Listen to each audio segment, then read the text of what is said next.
hello, our fellow friends, our fellow neighbors, and our fellow shining stars. Our next trolley stop is here, and our next trolley stop is now. Welcome back to another all-new episode of PR from the Heart's Neighborly Reviews Bookcast. To be precise, we have reached episode number 35. That is the 35th trolley stop here at the Neighborly Reviews Bookcast, here at PR from the Heart. My name is John Masiulionis, the manager of PR from the Heart, and the co-host of the Neighborly Reviews Bookcast, joined as always each and every month by my faithful furry friend and companion, Little Forrest, who is chiming in on cue. And yes, it's NFL playoff season, with a little shout out to all of our friends and neighbors back in Buffalo. Little Forrest likes his little Buffalo Bills chewy football tug toy on his end of things.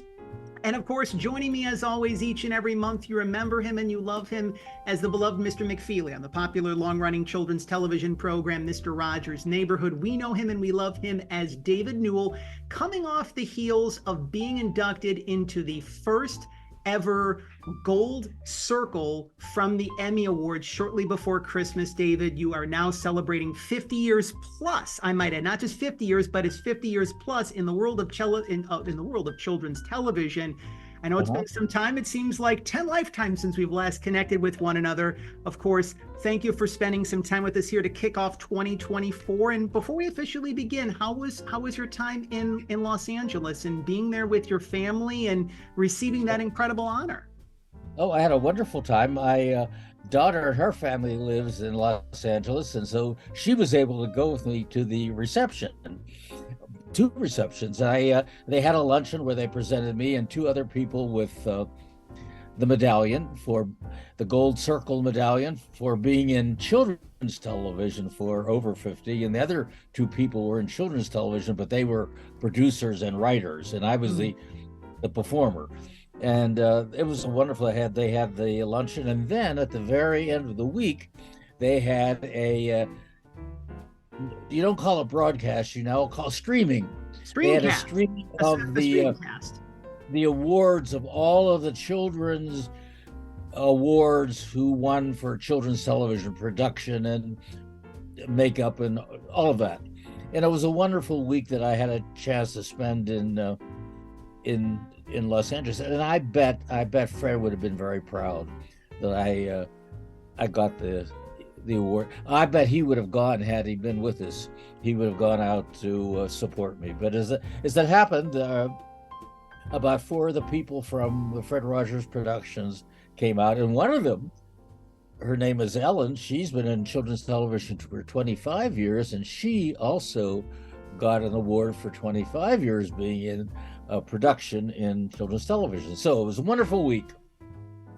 That is wonderful. Well, I'm so glad to hear that you had an amazing time out here in Southern California. It is obviously warmer out here than it is out back on the East Coast, especially the Northeast. And for all of our listeners and viewers, our friends and neighbors, and of course our fellow shining stars on the East Coast, especially in the Northeast, we hope that you are staying warm and staying safe amidst the cold and amidst the snow as well. If you are new to the program, David and I, we take the time each and every month to deliver, as a little tip of the cap to his character, Mr. McFeely on Mr. Rogers' Neighborhood, we deliver new heartfelt reviews from some of the new children's books that are available from the top published and self-published children's authors, because we really want to do our part to continue to provide this service, as we have been over the past 3 years, to let parents, educators, librarians, grandparents, caregivers, anyone who does their part to be able to make the life of a child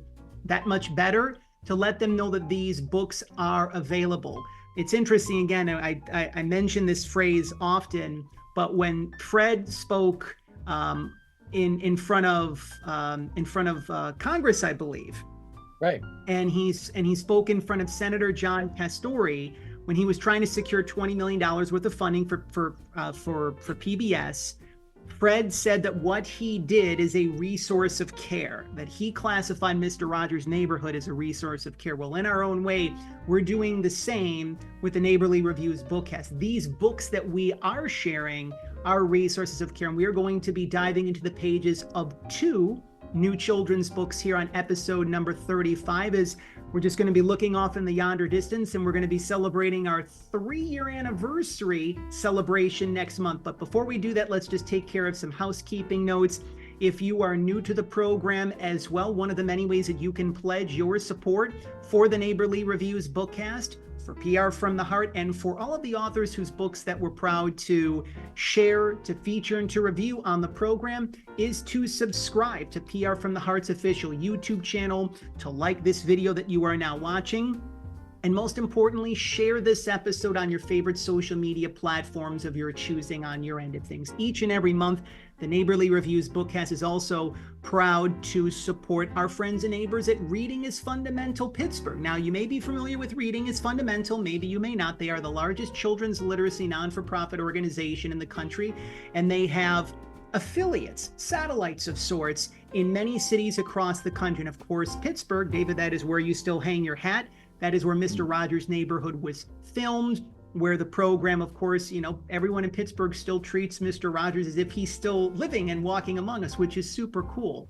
So Reading is Fundamental Pittsburgh, they provide children's books, literacy tools, developmental resources, and so much more to children in need in Pittsburgh. Did you know that last year alone, Reading is Fundamental Pittsburgh gave over 100,000 children's books to over 23,000 children in need? So again, we are proud to be able to pledge our support each and every month on the Neighborly Reviews Bookcast for Reading is Fundamental Pittsburgh. You can do the same. You can head on over to riffpittsburgh.org/donate. We've included the link in the description below. Remember, no donation is too large, no donation is too small, because again, one of the things, David, that we've also talked about over the past 3 years in the Neighborly Reviews Bookcast is one of the greatest gifts that you can give your child, your grandchild, a student that's in your life, if you're a teacher, is to give them the gift of reading. Because going back almost to the very beginning, and I'm going to paraphrase you, David, you said that reading is something that is not even necessarily just taught, it's both taught and caught at the same point in time. That's right. And the actual phrase is, attitudes are caught, not taught. And Fred, he didn't write, that wasn't his quote, but he borrowed it from one of his mentors, and it really makes a lot of sense. It sums up a lot in that phrase, and in a way, we hope we're doing that with these book reviews. We hope that people are catching some information that they'll pass on to children, and they will pass on to their children, and so forth. But again, I always want to say, we're not reviewing these books in a critical way. We're telling the plots, basically, and so that's our approach, not to criticize them.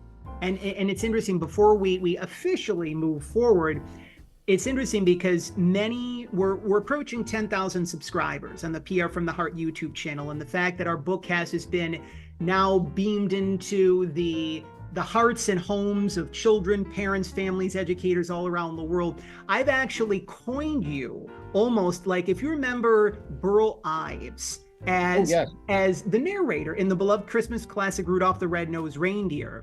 So Burl Ives, the snowman, Sam the Snowman, I believe it was, he was narrating Rudolph's journey, and always to just let new people who are coming into our neighborhood know that this isn't story time with Mr. John and Mr. David. We're actually taking the time to really share the books in the process. So like, I've already been letting many people know that you're kind of like our version of what Burl Ives, because you're narrating the stories along the way. But we are going to be starting off, the trolley, of course, always starts off, we go from San Diego to Pittsburgh, which is where David resides, of course. And then interestingly enough, David, the trolley's heading back to San Diego. One of the crown jewels here in San Diego is a beautiful place, one of the most beautiful on planet Earth. It's actually my favorite place, I think, maybe even more so than Disneyland, David, to be honest with you. But right where the La Jolla Cove meets the Pacific Ocean, there is a place called Children's Pool Beach. And this is where you will see many seal families together, and they will spend pupping season there. You see a lot of tourists that will be there and take the pictures. And sometimes people want to get a little bit too close to the seals, which can really throw them off. It can throw off their biorhythm. It can increase their stress levels. It can decrease their immunity. But before we dive into our first book, each bookcast we like to be able to have a specific theme or a connecting thread between the books that we share on the bookcast. And today, for this particular bookcast, episode number 35, we are going to be talking about the importance of taking care of yourself and taking care of our fellow neighbors. And it always begins with us. David, you remember from your time with Mr. Rogers, how he always encouraged us to love ourselves and to be kind to ourselves, to take care of ourselves. Because when we're able to do that, then we're able to do that in an even greater way, with more efficiency, with more ease and flow, to take care of the people that are in our lives, our family, our friends, those that we're blessed to serve in the process and support. And so I'm super excited because this is one of the best books that I've ever read in my entire life, just because of the connection that I have to the seals in La Jolla. Oh, yes. Deborah Saracini has released her new best-selling children's book, Allie Protects the La Jolla Seals, courtesy of our friends and neighbors at Miriam Laundry Publishing. And one of the things that I really like about the book, David, is the fact that if you've been to San Diego, you have your connection with the seals. If you visited San Diego, you obviously have more than likely been to Children's Pool Beach and you've seen the seals. But there's so many people across the country and around the world that do not know the plight of these precious creatures. And so I feel that when it comes to encouraging kids to take a stand for something they believe in, whether it be protecting the seals or something else that's not even that, there's so many different heartfelt themes and messages that are found within the pages of Allie Protects the La Jolla Seals. So let's start off. One of the favorite times that we have here during the Bookcast episodes is when we crack the cover of the new children's books that we are sharing. So David, let's kick off 2024 with a splash. Instead of a bang, we're going to start it off with a splash, right? Okay. Let's dive inside the pages of Allie Protects the La Jolla Seals. That's right. Well, in the foreword of the book, Deborah thanks the Sierra Club Seal Society, the La Jolla Friends of the Seal Society, and the Animal Protection and Rescue League for their dedication in protecting and educating the public about the La Jolla seals and sea lions. And her niece, Deborah's niece, is named Allie. So I can see why the book is named Allie Protects the La Jolla Seals. And Allie was the inspiration for the book. Well, the book begins with Allie, and she's snorkeling in the La Jolla waters when she felt something sort of tug on her flippers. She was wearing those swim flippers, and it startled her, and she turned around and discovered it was a spotted seal pup. The seal tugged again and then swam off, and it came back. And Alice said that the seal pup was playing just like her puppy Benji does at home. Well, when Allie came out of the water, she noticed a crowd was gathered around a group of seals. And as you said earlier, they were taking photos and they were even kicking sand on the seals. And I don't think they meant to harm them, but they were curious about these seals. But this activity of the group of people scared the mother seals, and they scooted back into the ocean, leaving their pups alone and crying. Well, Allie tried to stop the crowd from scaring the seals, but they didn't seem to listen. They kept taking pictures and chortling and laughing. Well, Allie said, "No one is listening to me." And then she spotted some of her friends coming down the beach, and she spotted a lifeguard, and she asked them to help. So the friends and the lifeguard said, "Now, people, you have to move to the sidewalk to watch the seals."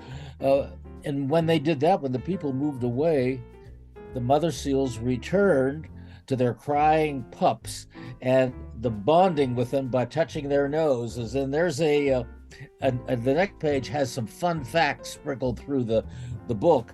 And mother seals, according to Deborah in the book, the mother seals identify their pups through scent and bonding by touching their noses. So you often see seals touching noses, and that's what they're doing. They're identifying their own pups, because for a while there, the seals were separated from their pups. They went out to the ocean because the crowd of people scared them.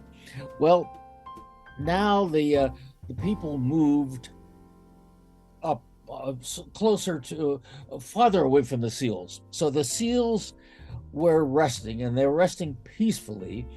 And Allie knew that when she left, there could be some more disturbances. And she was concerned about that, because when the crowd may go back closer and sort of, they just didn't understand. The crowd was curious and they wanted to take pictures, but they didn't realize they were upsetting the seals. Well, Allie then had an idea. She started a petition to close the beach to people when seals are bonding with their moms. She would get it signed by her friends, families, and classmates, and then maybe, in turn, the friends and family, could get more signatures. So that's what they did. And she told her mom, Allie told her mom. Her mom was so proud of her and said that Allie needed to do some internet research to learn why the seals need to be protected. Now, it's interesting too, in the books that we've been doing in the last couple of years, internets and cell phones are being introduced into it's a way of life now. And before, maybe 5 years ago, they were on telephones, but now they're on the internet, and it's interesting how books are progressing along with the times. Well, the seals need to be protected, and Allie also went to her school library, and she learned in the library, by researching on their computers and their books, she learned that disturbing seals' natural behavior could have negative effects on the seals, especially during the pup birthing season. Then she realized, well, now it's pup birthing season right this minute. And let me see. Oh, on the page, there's a page in the book that shows Allie at her computer, and there are more facts on that page. And here's just a few of them. For instance, birthing season for the La Jolla seals is from December 15th to May 15th. Oh, and another fact is, as many as 50 pups are born during the birthing season, and the pups weigh about 20 to 25 to 30 pounds at birth. Well, some of her friends agreed to distribute the petition, but her friend Joey said he was sort of a killjoy here. Seals have pups here every year, he told Allie. They aren't endangered. Besides, I use the beach to go swimming, and I have more rights than the seals. Well, Allie knew right then and there that there are two opposing sides dealing with the welfare of the seals. So Allie told her mom, how can some of her friends be so selfish? This is the only beach where we can see seals, and there are plenty of beaches for swimming. So she was quite upset with Joey. Well, her mom then introduced Allie to a marine biologist whose name was Ellen. And Ellen said that this beach is Casa Beach, a government-protected beach, and it's called a rookery. And a rookery is where the birthing takes place, and the mothers tend to the pups. And it provides a great place to view the seals without disturbing them. Well, and Ellen said there, as I said before, Ellie says this, now there are many other beaches where people can swim. This one is not a suitable place to swim because it's dangerous. It has rocky places and it has rip tides, but is suitable for seals, and that's why the seals were gathering there. Oh, there's more fun facts on this page too. There are many fun facts spread through the book, but I just picked some. Casa Beach is home to about 250 seals year around. That's true. And It's true that, and Casa Beach is helpful to the ecosystem. See, now I would have not known that. And as you read the book, this becomes clear. I'm sort of hitting the highlights here. Yep. And Ellen, the marine biologist, told Allie that Casa Beach attracts tourists Quite a bit. who want to see the seals. They do. They show up, right? And the tourists are good business for the hotels, restaurants, and shops. And studies have shown, by the way, that the tourists would rather watch the seals than use the seals' beach to swim. So these tourists just want to see the seals. They don't want to swim. At any rate, Allie then had an idea. She and her friends would go to the local businesses with their petitions and tell them that they would lose business if the seals are driven away from this one particular beach. The only beach that the seals felt comfortable on was the Casa Beach. Well, Allie and her friends got a lot of signatures on the petition, but when she showed her mom the petitions, her mom said, "Well, now what are you going to do with them? And you need to take them to city council. They are the only ones who have authority to close the beach, to swimmers and onlookers." Oh, well, Allie did go. She was a little scared to go in front of the city council, but on the day of her presentation about the beach, she was nervous. Oh, I can't speak in front of all those people in the city council. But then she remembered how important it was for her to speak for the seals. They can't speak for themselves. So off she goes. And when she was called to speak, she showed the council all the petitions that she and her friends had collected, telling the council she was there to close Casa Beach during pupping season and why it was so important. Well, the council didn't give her an answer right then. They thanked her for her concern to protect the beach and the natural world. Well, now Allie had to wait for a decision, that would be for a week.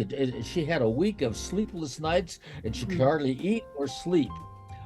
But on December 15th, a sign was posted on the beach, and a chain link fence was installed across the stairs so people couldn't go to the beach, that particular beach, and the sign said, "Beach closed." It didn't take long before the beach was filled with moms and their pups, bonding, touching noses, and nursing.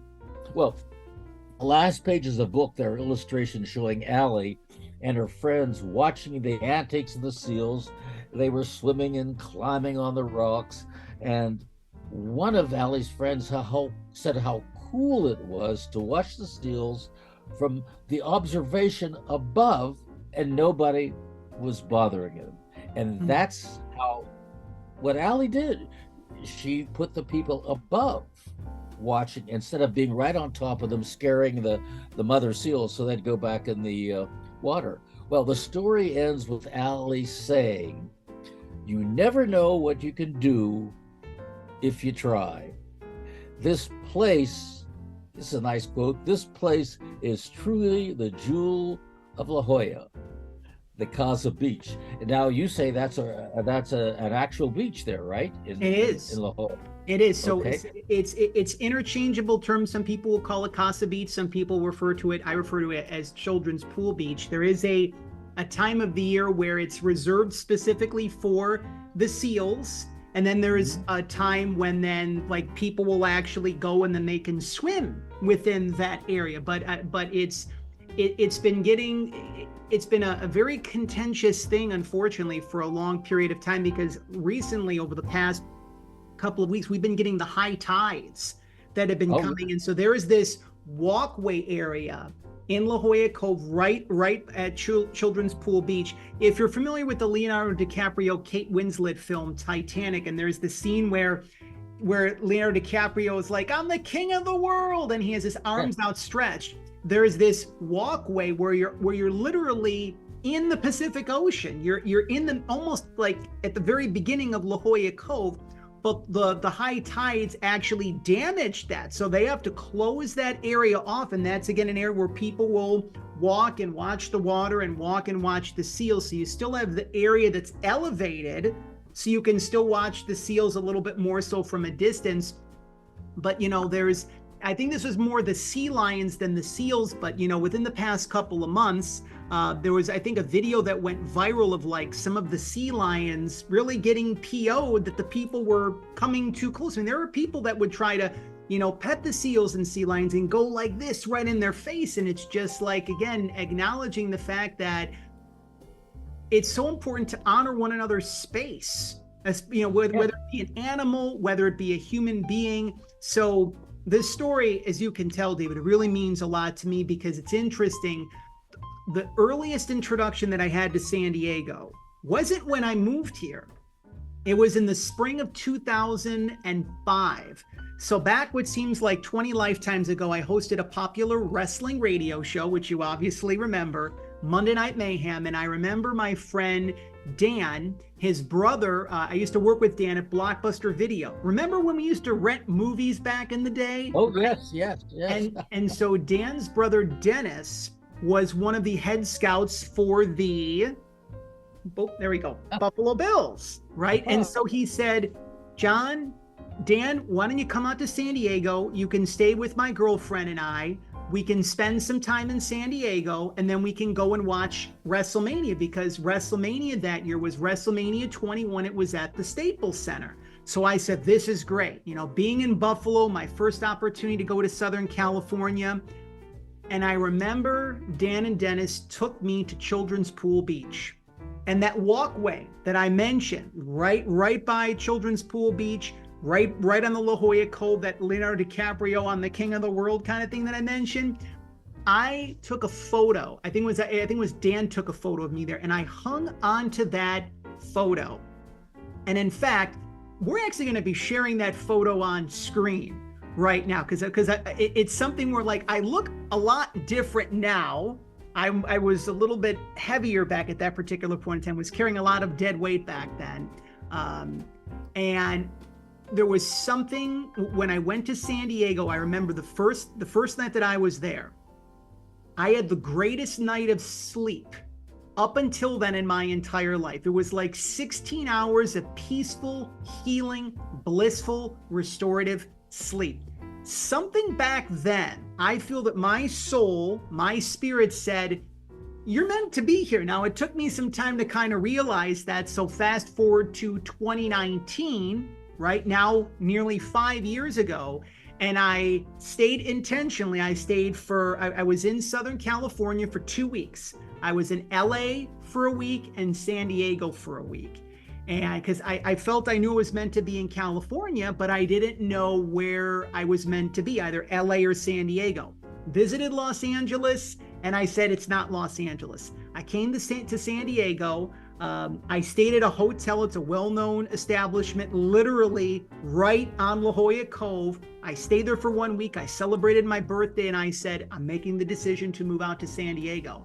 And fast forward just a little over 1 year later, in the fall of 2020, during the pandemic, I literally drove cross country and moved. The trolley went from Buffalo all the way to San Diego. It was a one-way trolley stop, so to speak. That's a little story as to how this particular story has a very deep and meaningful impact on me.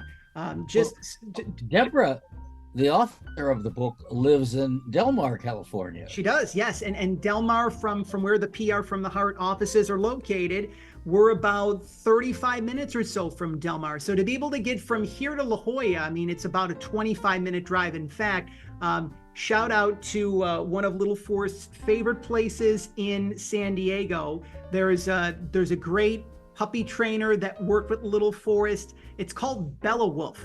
It's out in La Jolla. It's a dog boutique shop. They sell Little Forrest's treats. And so, you know, you could tell La Jolla is one of our favorite areas. But just like the illustrations, I want to give a shout out to Nethi or Nethi. If I'm mispronouncing your name wrong, I apologize. But Nethi Joseph, such beautiful, childlike.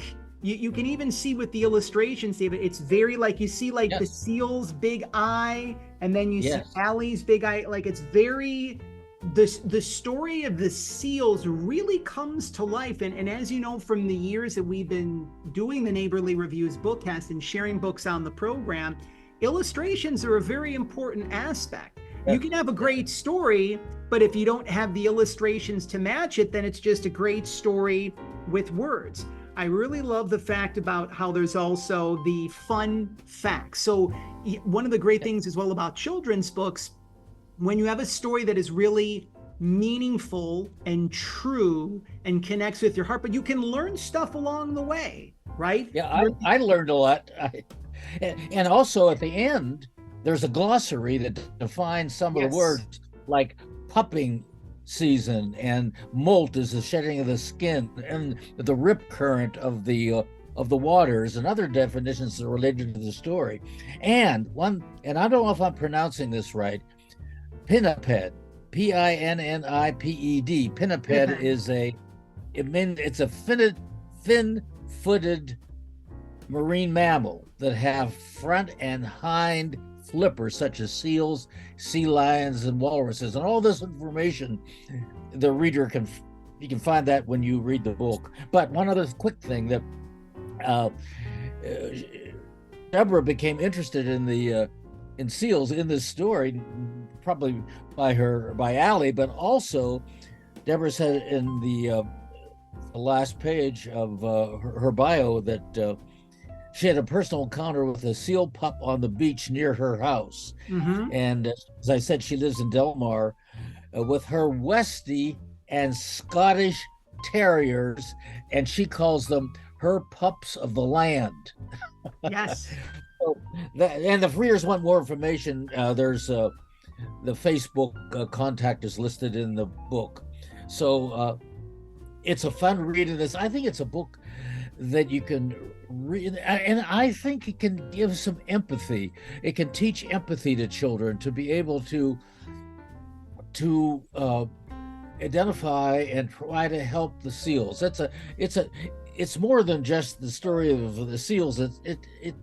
There's a lot of subtleties in the book, and Agreed. I think if you're reading it to the child, you could stop on certain passages and say it again and maybe ask a question. I always thought that when you're reading a book to a child, you don't just sit down and go straight through it. You can stop and start and stop and start and see if everything is sinking in. At any rate, that is the story of Allie and her encounter with the seals. Yes, and just a couple other things that I want to mention regarding the story is the fact that, especially if there are children who do not live near the ocean or a body of water, there are children that may not have the opportunity to travel to San Diego. But one of the great things about children's books, David, is that, kids have very vivid imaginations and they have a lot of creativity. And if for whatever reason, if a family cannot afford to travel to San Diego or visit San Diego, this book literally, Deborah and the illustrations that were created, you can literally see this story. Like you can see it in your mind's eye, and you can see it within the pages of the book as well. It's so almost like a film, it's almost like a film in a way. I was visualizing it that way too. Exactly. And then for those children, parents, and families who can get out to San Diego, who can get out to La Jolla, it's almost as if the experience with the seals are magnified, because one of the things, again, that you can tell from the illustrations, they're almost magical in many respects. So like, obviously my first encounter and encounters thereafter with the seals came first before I was introduced to Deborah's book. But now little Forrest and I just had the opportunity this past weekend to go to La Jolla to visit the seals, and it felt different. It felt even more magical because, now there's the part of me that has even greater understanding of who they're. And actually, I'm the guy, believe it or not, when I go, I talk to the seals. and I give the seals names. So like, hey, look, it's Frank and it's Sally. Like, hey, Frank, hey, Sally, how you guys doing? And oftentimes they're just laying there. They're just chilling. They're just doing their thing, kind of thing. We encourage. You're a Dr. Doolittle. I am like the Dr. Doolittle of the seals, David, let me tell you. So again, we encourage all of you, our listeners and viewers, our friends and neighbors, and of course, our fellow shining stars. You can head on over to Amazon.com. That's one of the many ways that you can pledge your support for Deborah, is by purchasing your copy of Allie Protects the La Jolla Seals and by leaving a 5-star review that's letting her know that she's doing wonderful and much needed work for children, parents, families, educators, and those who love great children's books. And also a shout out to the team at Miriam Laundry Publishing. We've had the opportunity almost since day one on the Neighborly Reviews Bookcast to feature several of her authors' books in the process, and Miriam and her team do fantastic work as well. So again, that is Allie Protects the La Jolla Seals. So that really talks about the importance of taking care of others, taking care of our animal friends, taking care of our oceans, our marine life, taking care of our planet.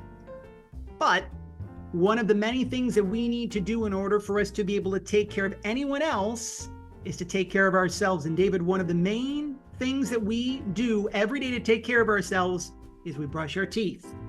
So as literally just a few days from now kicks off National Children's Dental Month. That is in the beginning of February. The trolley heads, so we've gone from San Diego to Pittsburgh, back to San Diego, and then we go to the beautiful city, David, of Spokane, Washington, in the Pacific Northwest. And we're really excited to dive into the pages of Edie Higby's new children's book, 10 Tips from the Tooth Fairy.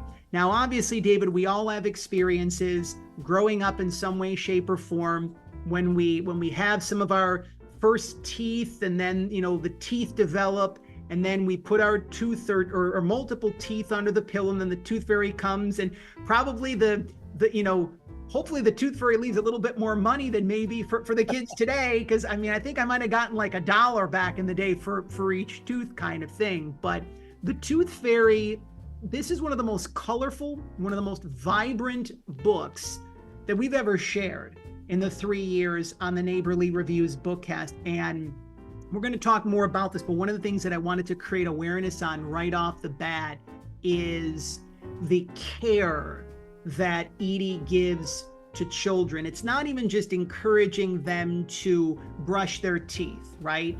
It's teaching kids to be kind. It's teaching kids to be brave. It's teaching kids to sparkle. It's teaching kids to shine. And most importantly as well, she's encouraging kids to smile. How many times, let's say if we're moving through a little bit of a challenging day or a challenging season of our life, and you probably had someone or maybe multiple people in your life come to you, David, and say, David, why don't you smile a little bit more, right? Because that's something that really lights up a room. Right? When we have our smiles, like you're smiling now, I'm smiling now, we're lighting up episode number 35 of the Neighborly Reviews Bookcast, and all the Christmas lights are down here already. And so 10 tips from the Tooth Fairy. It's a very short story, but it's a very sweet story. It's a very endearing story. So let's dive inside the pages as we crack the cover of 10 Tips from the Tooth Fairy, written by Edie Higby. Yeah, the author is the Tooth Fairy. Actually, the author's name is Edie Higby, and Edie has a message from the Tooth Fairy on the very first page. The Tooth Fairy says that the book is dedicated to every child's smile. Your smile should be shared with everyone you meet. And although one may think the title of the book is about the care of teeth, well, it is, but it goes beyond that and encourages the reader to seek and get the most out of life.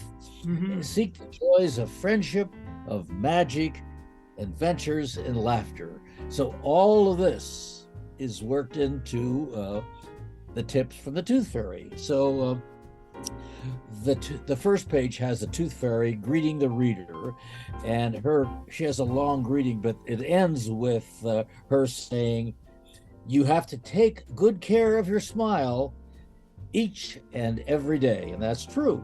Well, the tooth fairy then goes on to tell the readers that you could read the book as many times as you think you will need. And one thing about this book is I think you need to read it a lot, because it reinforces each time that you read the book to children, it reinforces how important dental care is. It Agreed. really is.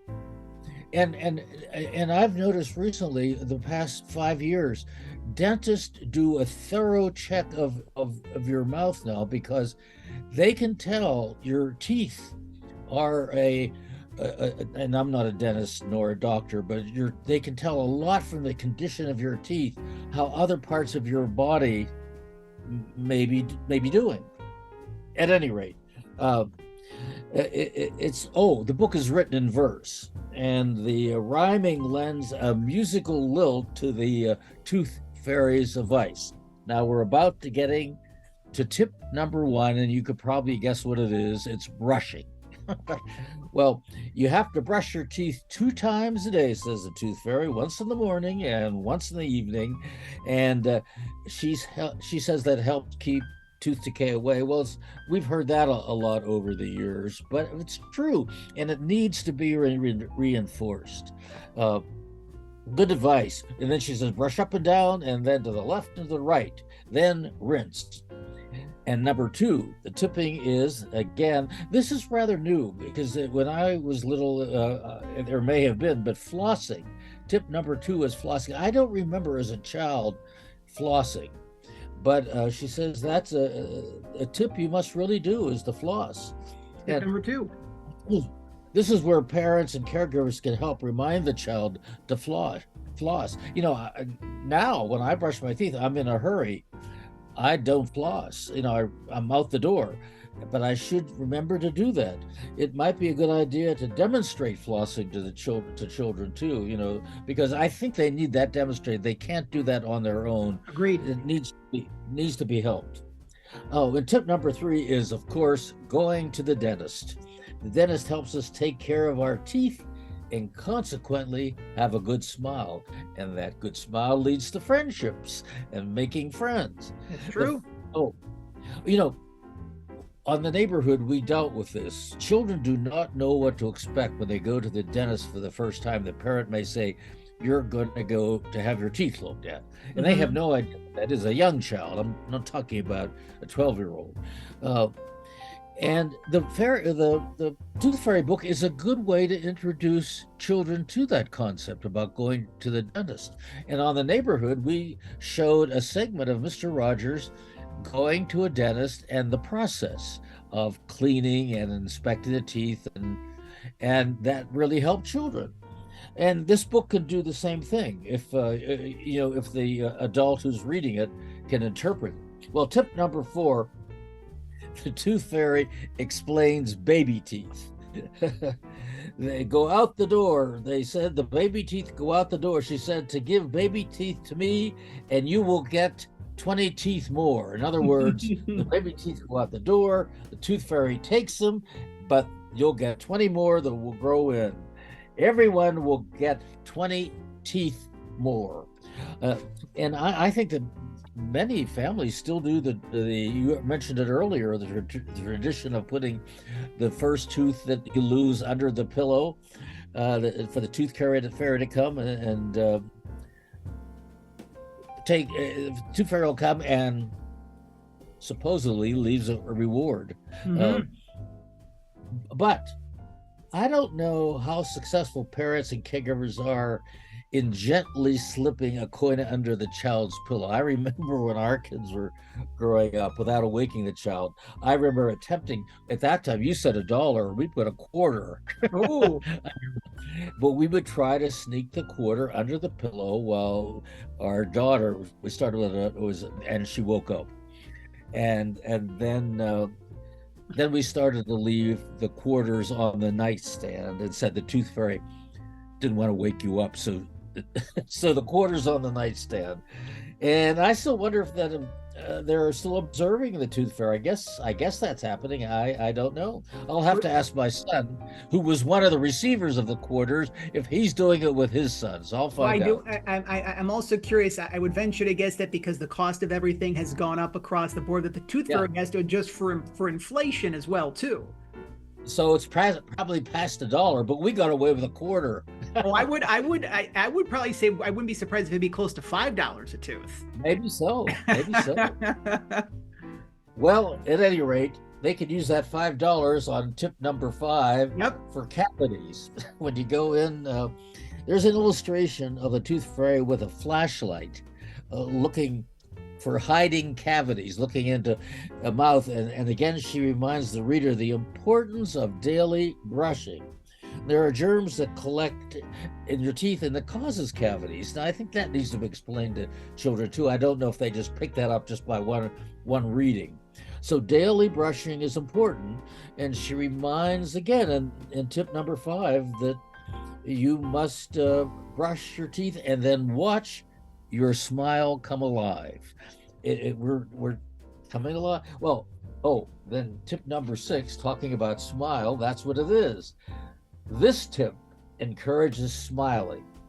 Sometimes things are hard, like making friends. That's not that easy, making friends. And when you're young, and or when you're older too.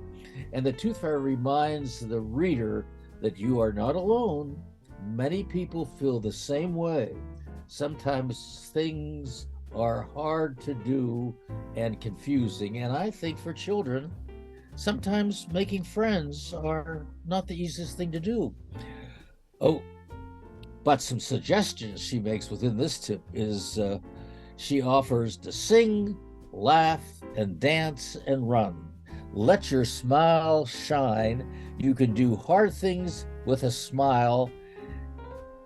Smiling is always a good tool to be cool. Mm-hmm. That was advice number 6. Now, number 7 is an important one.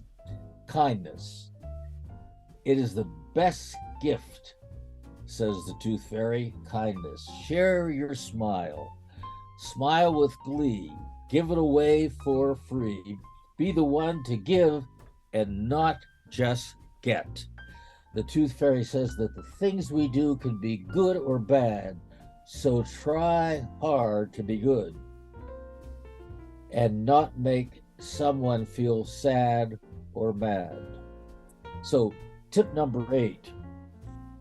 Now this is all these tips are so wise. I mean, tip number 8 is you are what you eat, says the tooth fairy. That's so true. So try to eat things that are good for you. The illustration in this tip shows the tooth fairy eating some watermelon. Well, that's a healthy food. And surrounding the images on the page, the illustration has there's some pineapples, there's some oranges and grapes and apples. So when you want a snack, think of healthy foods and not too many sweets and sugar. Again, this is where parents can help and add some suggestions. But I think it's also important. It's for occasionally to let children have a piece of candy or cake. It's not, but to brush. But the healthy foods, it's not easy. Children, if given a choice, will cauliflower or a piece of cake, they'll take the cake, not the cauliflower. But I think that's why the book is so important, I think, and important to read it over again to establish these habits. Agreed. Which I think is a good advice. And there's nothing more important. I remember, and I'm just throwing this in, it just popped in my, we had a boy, I was in 3rd or 4th grade, and there was a boy who came from a family that they were rather poor, and you could tell he never went to the dentist. His teeth were showing decay, and I always felt so sad for him, because I think eventually he had to have a complete dental work. adult. Now, I think as an adult, he learned, but it was a little too late because he didn't develop a habit. And that's what this book does, I think. It helps develop habits about taking care Healthy of your habits. Healthy habits, yes. healthy habits. Yes. And tip number 9 is smile, sparkle, and shine. Smile has always been a favorite of mine, says the Tooth Fairy, and she thanks the reader for leaving their baby teeth behind. You never know what treasure you might find. That means the treasure under the pillow, I guess. And share your smile with every friend you find. Well, and tip number 10 is a reminder that if something is hard to count to 10 and try again. Oh, I know what that my note says. If something is difficult, try it again and count to 10 and keep doing that. And the Tooth Fairy connects brushing your teeth and trying again. And I think it has something to do with perseverance. Agreed. When you're brushing your teeth, you can be counting to 10 too, and think about something that you have a difficult time doing and persevere. And you can be doing that while you're brushing your teeth. That's the advice. That's how I interpreted this tip number 10. You can practice brushing your teeth and counting to 10. And I like how the Tooth Fairy connects dental care with friendship. Smiling and being kind. Don't be afraid to go up to someone and smile. It certainly one way to make friends. Smiling and kindness are at the core of the tips from the Tooth Fairy. I think that's the tips. All the tips, smiling and kindness and brushing, all of those tips are more than just brushing your teeth. The tips are also making friendships, perseverance, and healthy eating. All of those tips fall under the tips that the Tooth Fairy is giving.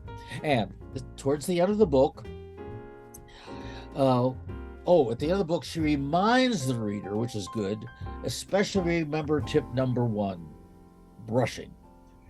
And as she is flying away, I can't wait to start this book again. And there you go. You can start all over again.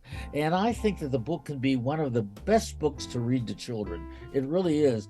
It has a consistent reminder to take care of your health. To me, it leaves this message. If you feel good about yourself, you will feel good about others. That's right. And if you don't like yourself, you may have a harder time liking others. And I think all of that is connected. It goes back to what we mentioned about the theme and the anthem of episode number 35 of the Neighborly Reviews Bookcast, about how it's about caring for yourself.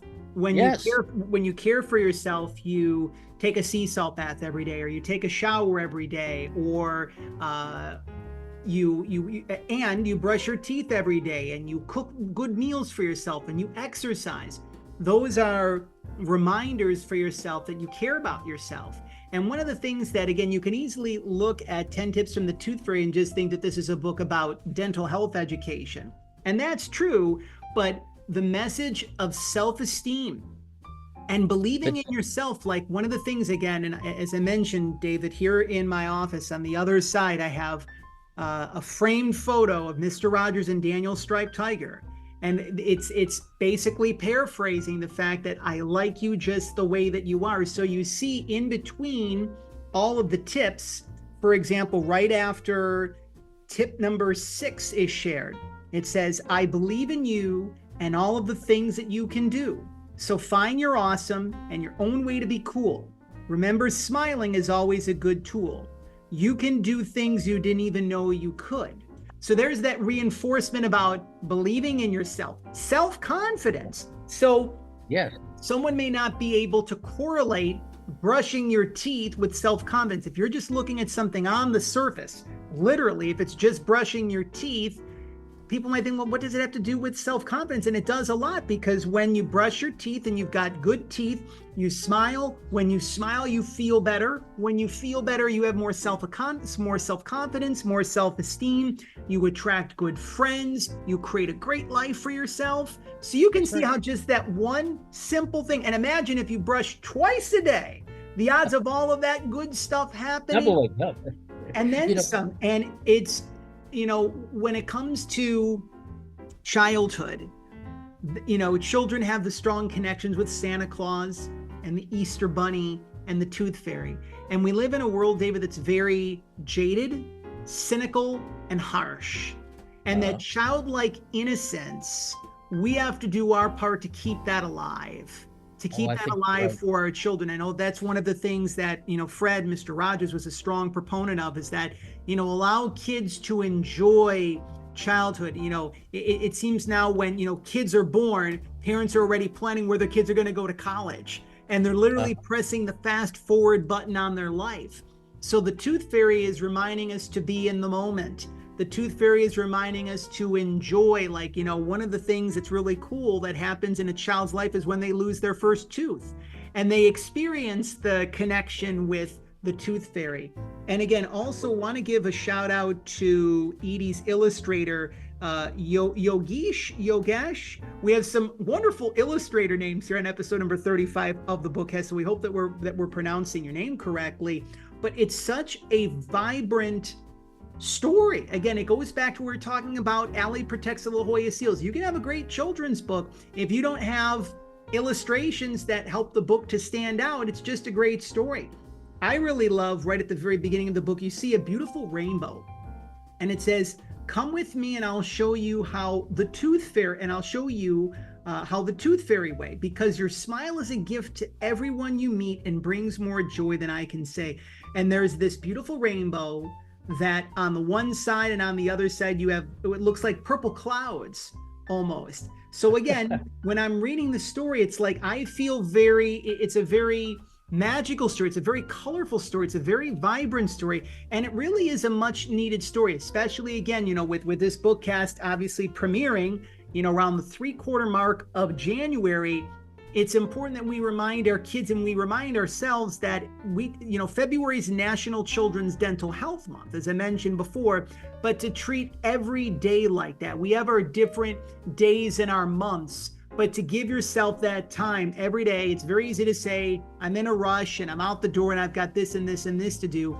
Take the time to brush. Take the time to floss. And if you need that reminder, one of the gentle reminders that is in existence for all of us, that is why children's books are so important, because they provide those gentle reminders in the process. We encourage all of you, our listeners and viewers, our friends and neighbors, and of course, our fellow Shining Stars, to see how we color coordinate, because, there's purple color on the cover and we got our purple Shining Stars. You can also head on over to Amazon.com. You can purchase your copy of 10 Tips from the Tooth Fairy. One of the many ways you can pledge your support for Edie is to leave her a 5-star review. Let her know that she's doing wonderful and much needed work for children, parents, families, educators, and those who love great children's books. You can also head on over to her official website, BelieveInTheToothFairy.com. That's a pretty amazing website, if you want my honest opinion. And one of the things I also want to add as well is that in many respects, Edie, many of the authors that we have shared books over the past 3 years in the Neighborly Reviews Bookcast, it's like they are taking a page out of the life of Mr. Rogers, and they're blazing their own trail while keeping Fred's memory and legacy alive. So you can even tell that Edie in many respects is coined from the same cloth and of the same heart as Mr. Rogers, reminding kids again, right on the back of the book, when you see the magic mailbox, #be brave, #be kind, #smile, #sparkle, #shine. These are things like, if Mr. Rogers were on Instagram, if he were still, with us in the earthly realm, he would probably be using those kinds of hashtags. Oh, right? believe so, yes. To be able to get those messages out there. So again, the importance, one of the things that we want you, and by far, we are not done on episode number 35 of the Neighborly Reviews Bookcast. We're going to have a little bit of extended bonus coverage momentarily, so just hang on to your hat, so to speak.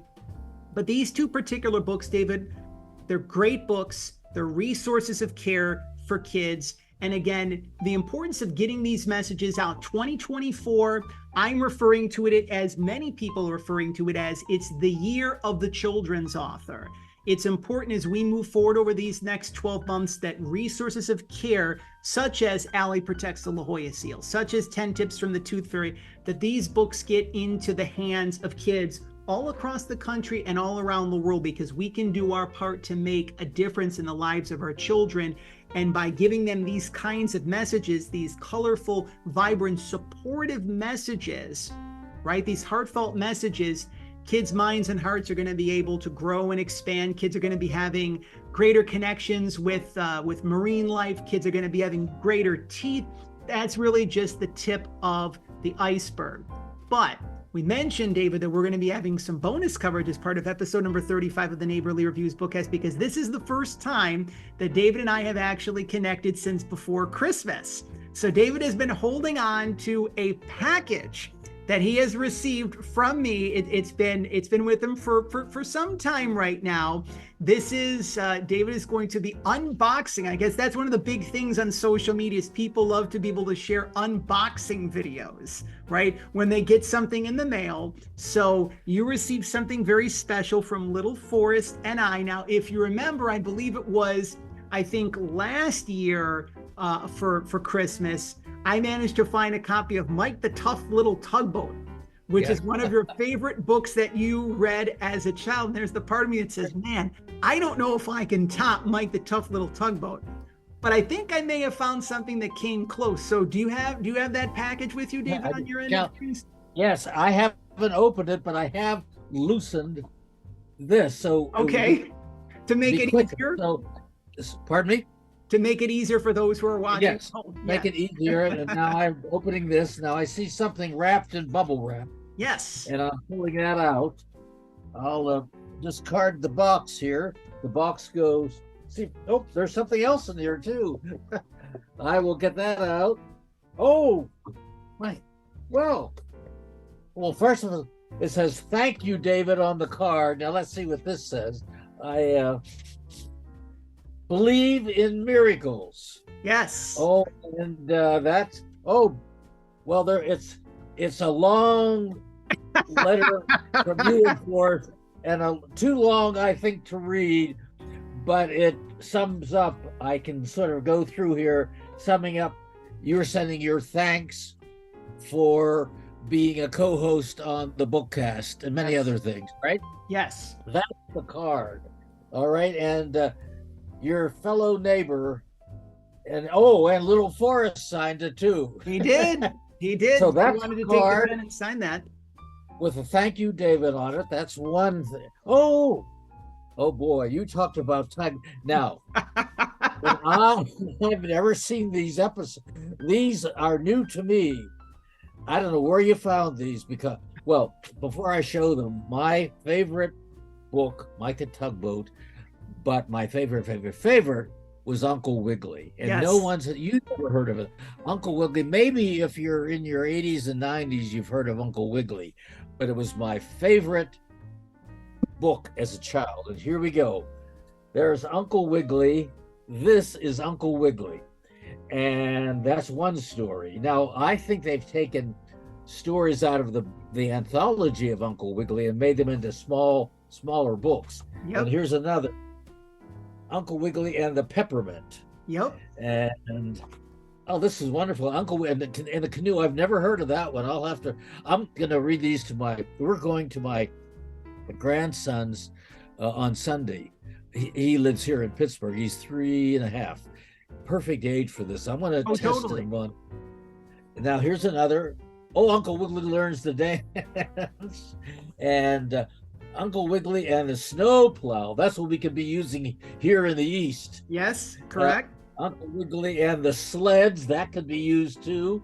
And Uncle Wiggily and the Red Spot. Something tells me Uncle Wiggily got the measles or chicken pox or something maybe in that one. Yep. But oh, there.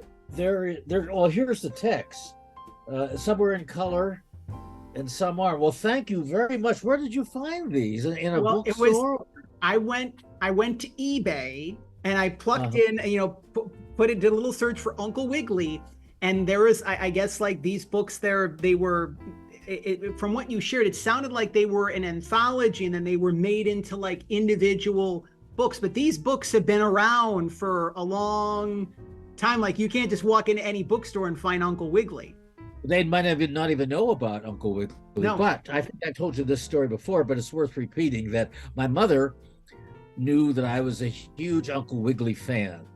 And the author of the books, his name is Howard R. Garris, Garis, and he lived in East Orange, New Jersey. Okay. And we were visiting my aunt one summer in New York City, which is just across the river. And to make a long story short, my mother found out where Howard R. Garris lived, made an appointment with him at his house in East Orange, and took me to meet him.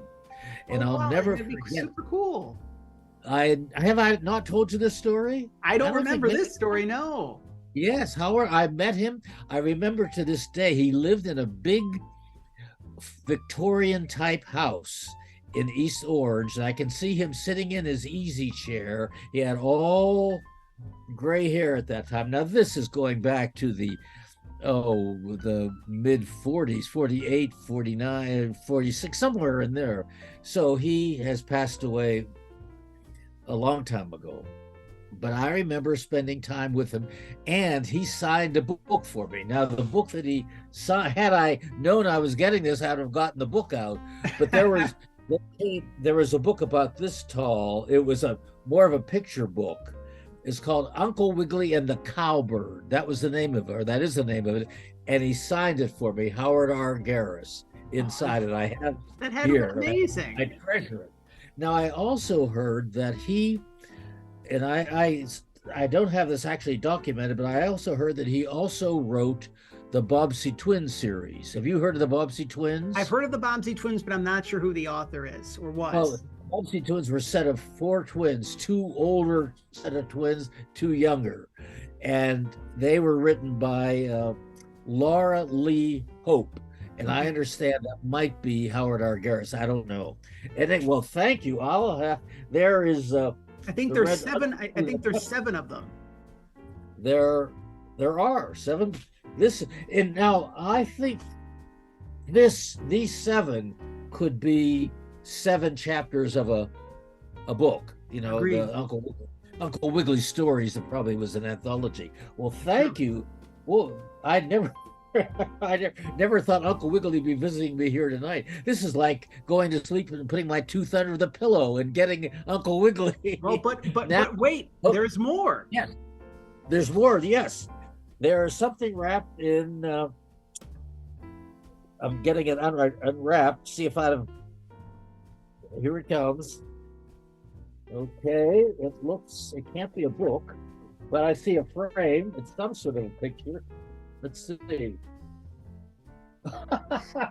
There we are. Yes. Thank you. There. I don't want to get the glare, but there we are. Here we are at our recordings, right? At the Center for Media Innovation. This is a perfect segue because David and I will be returning back to the beautiful campus of Point Park University, one of the most prestigious broadcasting institutions, broadcasting universities, schools in the entire country. We're going to be at the Center for Media Innovation in downtown Pittsburgh. We are going to be recording 2 in-studio Neighborly Reviews Bookcast episodes that will be premiering in the months of April and May. But yeah, that's a little snapshot, frozen in time, as I like to classify it as. We're both doing the McFeely pose, with our fingers up in the air, so to speak. And there's a here in San Diego, and I know that they have these across the country, but they have beautiful Hallmark stores, and I'm almost positive that I found that frame at one of the Hallmark stores out here in San Diego. So I feel, David, that the best gifts really come from the heart. And again, you have been, I'm so grateful to not only call you a colleague, but a dear friend and fellow neighbor as well, too. So this way you have a nice treasured keepsake of one of our favorite times at the Center for Media Innovation, which was our most recent trolley stop at the very end of 2023. I believe it was in September, if I'm not mistaken. Yes. September or October, but we were there during the fall of 2023, right before the start of the holiday season. And we're looking forward to going back and seeing our dear friends, Andrew Conte and Wayne and Tara and Olivia. So many great people at Point Park University and at the Center for Media Innovation. So David, that is your Christmas/New Year's gift. And we wanted to really share this connection that we have with all of our listeners and viewers, because David, as we hear the trolley, that means that it's time to go. But next month, we're going to be wearing, I don't know if we're going to be wearing top hats. Do people still wear top hats? But I share this because next month, it is our 3-year anniversary celebration of the Neighborly Reviews Bookcast. One of the biggest months in the history of PR from the Heart is February 2024, as we are going to be celebrating our 200th episode of the Children's Book Spotlight series, which is the popular children's author program, one of the most popular children's book podcasts that I've had the good fortune and blessing of hosting for the past 5+ years. We're going to be celebrating our 200th episode, and then, of course, our 3-year anniversary celebration of the Neighborly Reviews Bookcast. But before we close out this episode of the Neighborly Reviews Bookcast, if these messages that we have shared, if they have inspired you, if they've lifted your spirits, if they've opened your heart, and if you say, now I'm going to make more of a concerted effort to take care of myself so I can take care of those in my life, family members, friends, colleagues, fellow, your favorite animals as well, too.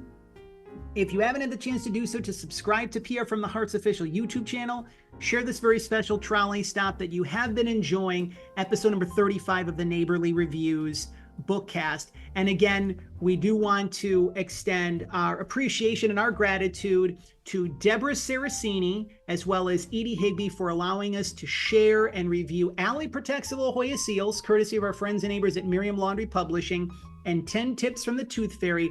Both books, they are now available. When you head on over to Amazon.com and purchase your copy of both books, remember, you can leave 5-star reviews.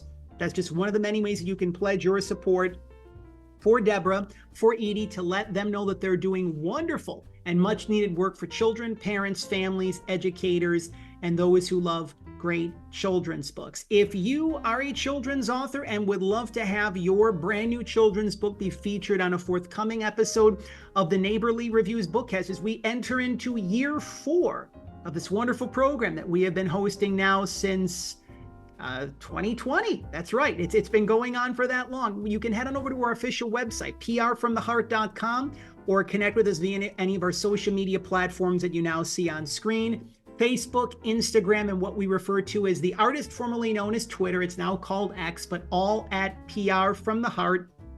And as I mentioned, once again, we're really looking forward to spending some quality time with our friends and neighbors at the Center for Media Innovation in downtown Pittsburgh.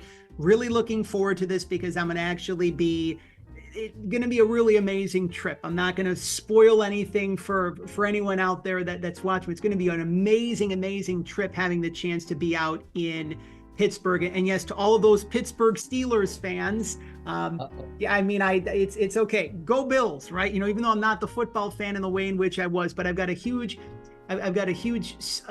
fondness and a huge appreciation for all Steelers fans, because you wear your hearts on your sleeve. And of course, for all children's authors whose dreams are taking flight in 2024, as we are celebrating in just a few short months our 10-year anniversary of being support to children's authors from all across the country and all around the world.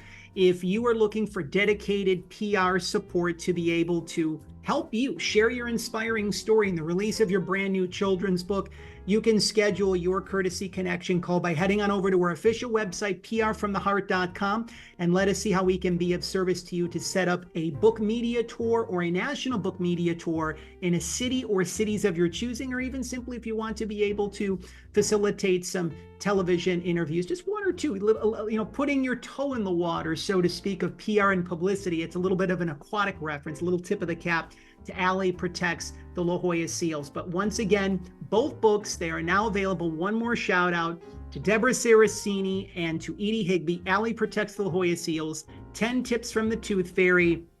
We hope that you've enjoyed episode number 35 of the Neighborly Reviews Bookcast. And remember, if you have missed any previous Bookcast, David, as I mentioned when we were recording, or when we were in our green room before we were recording, there was an episode of Mr. Rogers' Neighborhood that you and Fred did together right before you took a little break from the program, and you were sharing with the viewing audience all of the episodes that were in, like all the tapes of the episodes, and they were in this catalog, this library, this cabinet. And we really had this cabinet now of 35 bookcasts that you can take the time and watch at your leisure, at your convenience. So this way, again, if you're new to the program, you can see how much we've grown over the past 3 years, over these past 35 Bookcast episodes. So again, we want to— And what do they have to do to get what do you punch in to get those? It is, we keep things super simple. You can head on over to the PR from the Heart official website if you're watching us through our official website, prfromtheheart.com, or the PR from the Heart YouTube channel. And again, for all those who continue to grow with us and become members of the PR from the Heart family, we are approaching 10,000 subscribers on YouTube. So keep sharing the content that you are seeing from us here at the Neighborly Reviews Bookcast. Be sure to like and give a thumbs up for the Bookcast episodes that you're enjoying. And again, remember to share these very special trolley stops that you enjoy each and every month here on the program. But again, we heard the trolley. That means that it is time to go. So we want to thank you for your continued support of PR from the Heart, for your continued support of the Neighborly Reviews Bookcast, for your continued support of children's authors and illustrators such as Deborah Saracini and Edie Higby, who are doing wonderful and much needed work for children, parents, families, educators, and those who love great children's books. For the pillars of our community, local libraries and children's and independent bookstores, they're truly making a difference each and every day in the lives of children. And above all else, we want to thank you for helping us to walk home the children of the world. One final time, we give a little tip of the cap to our favorite neighbor, Mr. Rogers. David, again, it's hard to believe, but I believe we're approaching— February was the month that Mr. Rogers' Neighborhood went on the air nationally, if I'm not mistaken. Yes. February 19th, 1968. So it is, I'm trying to crunch the math right now, but we're approaching that very day. And even though Mr. Rogers is not with us in the earthly realm, he is continuing to help us remember our worth, our inherent value. In many respects, and this was featured during the Mr. Rogers documentary, Won't You Be My Neighbor, Tom Janode had said that in Fred's private numerology, 143 was his way of saying, I love you. And of course, he weighed 143 pounds thanks to swimming regularly every day with his exercise. Somehow he weighed 143 pounds. As I like to say, Mr. Rogers somehow met Ponce de Leon and found the fountain of youth. So as a little tip of the cap to our favorite neighbor, Mr. Rogers, we share our favorite three numbers. They are 243. There's 2 letters in we, 4 letters in love, 3 letters in you. As David and little Forrest are kind enough to join us each and every month, that is our reminders that we like you, that we love you just the way that you are. And yes, little Forrest again gives 2 paws up as well for both Allie Protects the La Jolla Seals and 10 Tips from the Tooth Fairy. When you get that kind of recommendation from little Forrest, you know that you are on the right track. So we look forward to seeing all of you. It's going to be a big celebration. Maybe we'll crack out a sports coat at least next month. Maybe I'll rent a tux. I'm not necessarily sure, or maybe I'll save the tux for the 5-year anniversary celebration. But for little Forrest, for David Newell, for myself, John Masiulionis, thank you for helping us to kick off our Bookcast slate. here at PR from the Heart for the year of 2024. We hope that you've enjoyed episode number 35 of the Neighborly Reviews Bookcast. We hope that you had a wonderful and blessed holiday season, and we look forward to many more magical trolley stops along the way of 2024. But we'll see you next month for our 3-year anniversary celebration of the Neighborly Reviews Bookcast. Well, once again, thank you for helping us to walk home. Our fellow friends, our fellow neighbors, thank you for helping us to walk home. The children of the world, our fellow friends, our fellow neighbors, and our fellow shining stars. Goodbye for now. Goodbye. Uncle Wigglily's hopping on the trolley.